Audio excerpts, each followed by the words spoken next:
In a call to arms entitled Antimicrobial Stewardship, a Call to Action for Surgeons, a panel of experts from the Surgical Infection Society and the World Society of Emergency Surgery strongly warned surgeons of the imperative need for the judicious use of antibiotics. Their admonishment states that if surgeons fail to actively engage and use antibiotics judiciously, they will find themselves deprived of the autonomy to treat their patients. An important example of the consequences of continued antimicrobial misuse and increasing antimicrobial resistance is that of surgical site infections.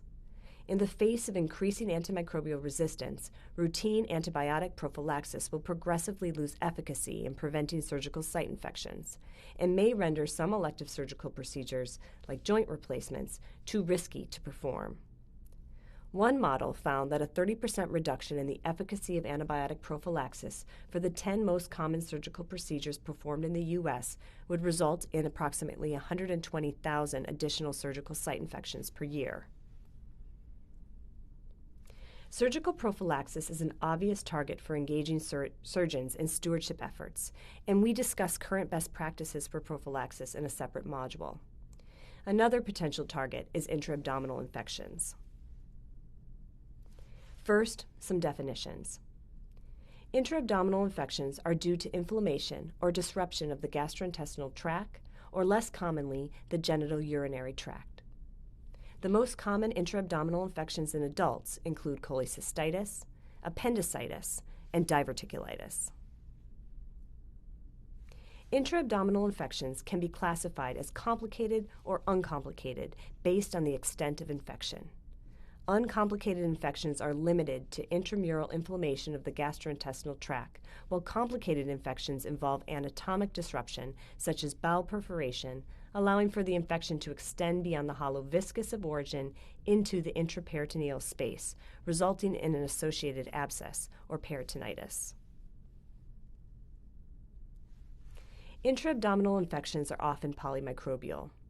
Cultures, when they are obtained, are generally representative of normal flora from the inflamed viscus. In many of these infections, especially those that are complicated by bowel perforation, antimicrobials serve only as an adjunct to critical source control, which is necessary for the eradication of infection. Stewardship programs can play an important role in the management of intra-abdominal infections. First, ASPs can develop recommendations for the choice of empiric antimicrobial therapy for these infections and can distribute these recommendations via clinical pathways or guidelines, and thus limiting the empiric use of anti-pseudomonal agents. ASPs can also help clinicians respond appropriately to intraoperative cultures when available. ASPs can advise de-escalation from broad-spectrum empiric antimicrobial therapy when appropriate. In addition, ASPs can counsel clinicians against broadening antimicrobial coverage because of culture results for patients who are improving on an empiric regimen. Many times, intraoperative cultures are polymicrobial, and sometimes unsuspected organisms are recovered.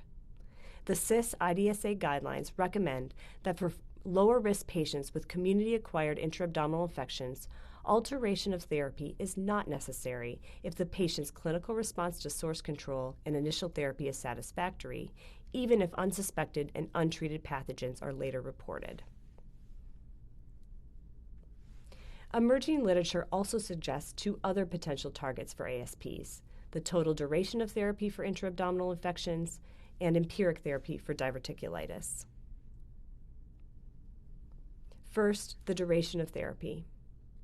The 2010 CIS-IDSA guidelines for the management of complicated intra-abdominal infections recommended that antimicrobial therapy be limited to 4 to 7 days unless adequate source control was not possible. A recent study, known as the Stop It trial, further supports that recommendation, providing evidence that 4 days of therapy is sufficient even if elements of a systemic inflammatory response are still present.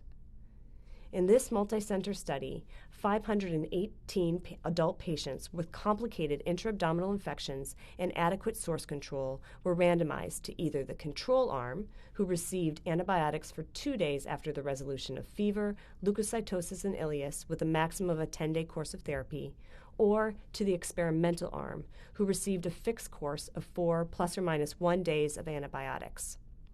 1/3 of these infections originated in the colon or rectum, another 14% in the small bowel, and 14% in the appendix. Source control was achieved by means of percutaneous drainage in 33% of the patients, surgical resection in 26% of the patients, and surgical drainage alone in 21%. The median duration of antibiotics was 4 days in the experimental arm versus 8 days in the control arm. The primary outcome was a composite of surgical site infection, recurrent intra-abdominal infection, or death within 30 days of the source control procedure. The authors reported similar rates of complications in both groups. Approximately 20% of patients in each group developed complications after treatment. Although the rates were similar, the time to diagnosis of a surgical site infection or recurrent intra-abdominal infection was shorter in the experimental arm, or short course therapy arm. It has been postulated that prolonged antimicrobials suppress the inflammatory response in the long course arm, leading to delayed recognition of relapse, which could lead to increased cost of care, including possible increased length of hospital stay and complications as a result of repeat antibiotic exposure. 2 post-hoc analyses compared outcomes of high-risk patients treated with short course versus long course therapy.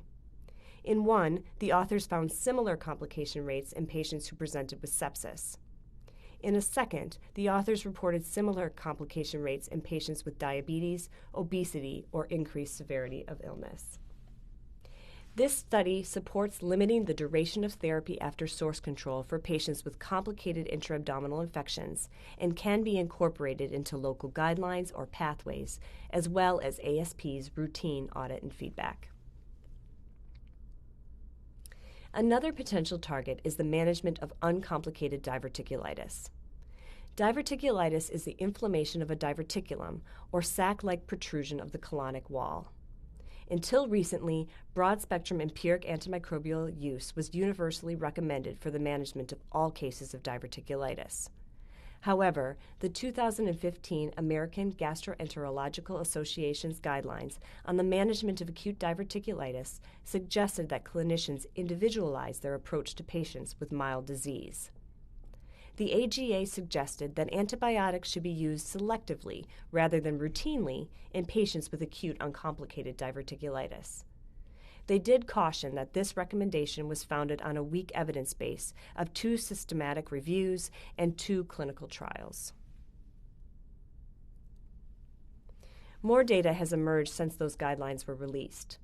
For example, one prospective cohort trial conducted in Finland evaluated the impact of symptomatic therapy without antibiotics for patients with uncomplicated acute diverticulitis.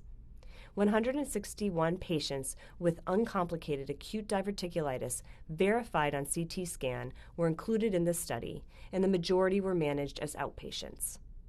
Immunosuppressed patients, including those with diabetes mellitus, were excluded from this study.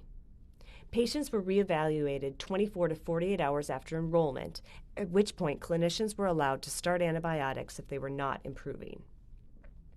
Only 14 patients were started at antibiotics in this cohort, and no patients developed complications in the 30-day follow-up period. Another study was a multi-center trial conducted in the Netherlands that randomized 528 patients with CT-proven, primary, left-sided, uncomplicated acute diverticulitis to observation or 10 days of broad-spectrum antimicrobial therapy. Patients randomized to receive antibiotics were initially hospitalized for intravenous therapy. Patients randomized to the observational arm were managed as an outpatient when they became afebrile and were tolerating an oral diet. The authors found no significant difference in the median time to recovery, the primary outcome of the study, or in complication rates between the 2 groups. Patients in the observational group had a significantly shorter length of hospital stay of 2 versus 3 days. Thus, these 2 studies add to the growing body of evidence suggesting that antibiotic therapy for CT-confirmed uncomplicated diverticulitis does not produce better outcomes than conservative medical management alone. Although the management of intra-abdominal infections can be challenging, emerging data suggests that ASPs could play an important role in working with surgeons and other stakeholders to optimize antimicrobial use for these infections. One way is to use the guideline recommendations and clinical evidence reviewed in this module to inform institutional guidelines. Programs should stay on alert for more developments that are sure to come in the field of intra-abdominal infections.